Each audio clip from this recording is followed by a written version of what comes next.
नमस्कार दोस्तों, आप सभी का स्वागत है अपडेट हिंदुस्तान न्यूज़ चैनल में। और आज की जो हमारी वीडियो रहने वाली है वो रहने वाली है विधानसभा चुनाव को लेकर, क्योंकि बिहार में विधानसभा चुनाव की तारीखों का ऐलान हो गया है और गली गली में यही शोर है कि विधानसभा चुनाव अब कौन जीतेगा, कौन सी पार्टी अब इस चुनाव को जीतेगी। तो सबसे पहले हम बात कर लेते हैं बीएसपी के बारे में, क्योंकि अभी वर्तमान में जो है एनडीए सरकार है और गठबंधन सरकार आपको ही पता है। तो जहाँ पर नीतीश कुमार का अब टारगेट है कि अब किस तरीके से बिहार में हम चुनाव जीतें, जिसको लेकर अब उन्होंने मुद्दे बताए। सबसे पहला मुद्दा कि हम पलायन को अब ख़त्म करेंगे, जो कि जन स्वराज ने इसको शुरू किया था कि पलायन को रोकना हमें बिहार से, और बिहार में फैक्ट्री लगाकर उनको यहीं 10-12 हज़ार का रोजगार देना, ठीक है।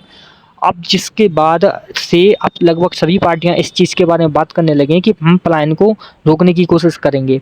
अब बात कर लेते हैं आरजेडी के बारे में, जो कि तेजस्वी यादव का मतलब चेहरा भी घोषित हो गया कि अगर आरजेडी चुनाव जीतती है और अगर उनकी सरकार बनती है तो अब मुख्यमंत्री तेजस्वी यादव बनेंगे, जिसकी घोषणा पहले ही हो चुकी है, जबकि बीएसपी ने अभी तक घोषणा नहीं की है।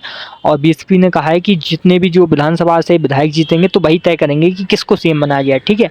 अब यहाँ पर हम बात कर लेते हैं अब तेजस्वी यादव के बारे में। तो उन्होंने कहा है कि बिहार में जितने भी परिवार हैं उनमें से हर एक को सरकारी नौकरी देंगे, जो कि देखो पॉसिबल नहीं है क्योंकि डाटा के हिसाब से, क्योंकि बिहार का बजट ही 3-3.5 लाख करोड़ है। हाँ, लेकिन जो अन्य मुद्दों की बात कर रहे हैं, जितना भी रोजगार देंगे, इनकी सरकार रही थी जब गठबंधन में, तब इन्होंने रोजगार दिया था। तो काफ़ी सारी चीज़ें हैं।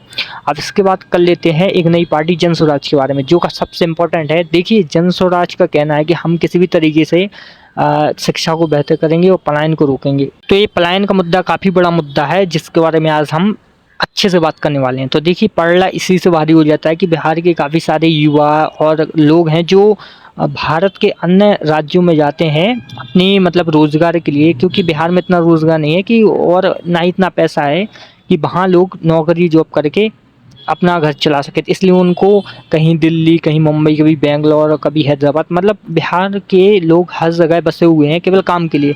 अब सबसे इम्पोर्टेंट बातें हो जाती है कि बिहार के लोग जब अन्य राज्यों में जाते हैं तो उनके साथ बदसलूकी होती है। काफ़ी सारी हज़ारों वीडियो ऐसी वायरल हुई हैं जिनको आपने देखा होगा।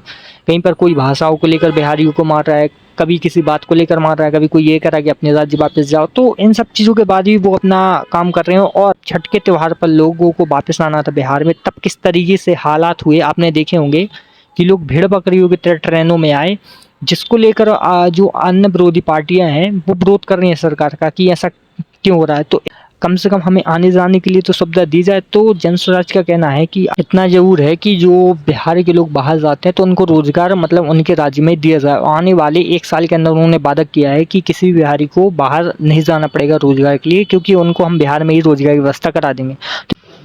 और दूसरा सबसे बड़ा मुद्दा है बिहार के युवाओं का, जो कि है रोजगार से रिलेटेड उनका भी। तो उनको सरकारी नौकरी चाहिए और सरकारी नौकरियों की भर्ती नहीं निकाली जा रही। तो जन स्वराज ने कहा है कि हम जल्द से जल्द जो भी पद खाली हो उनमें हम युवाओं की भर्ती कराएंगे और सही तरीके से एग्ज़ाम भी करवाएंगे। और सबसे बड़ा और तीसरा मुद्दा ये है कि बिहार में गरीबी को कैसे दूर किया जाए। तो इसको लेकर काफ़ी पार्टियाँ जो हैं को लेकर विचार विमर्श करें, लोगों के सामने बता रहे हैं कि किस तरीके से हम गरीबी को दूर करेंगे बिहार की। देखिए, बिहार की गरीबी तभी दूर हो सकती है जब बिहार में मतलब निवेश आएगा, फैक्ट्रियाँ बनेंगी, जब लोगों को रोजगार बनेगा तब लोग राज्य का पैसा राज्य में ही खर्च करेंगे और कहीं बाहर नहीं जाएंगे, तब जाकर बिहार की कुछ तरक्की होगी।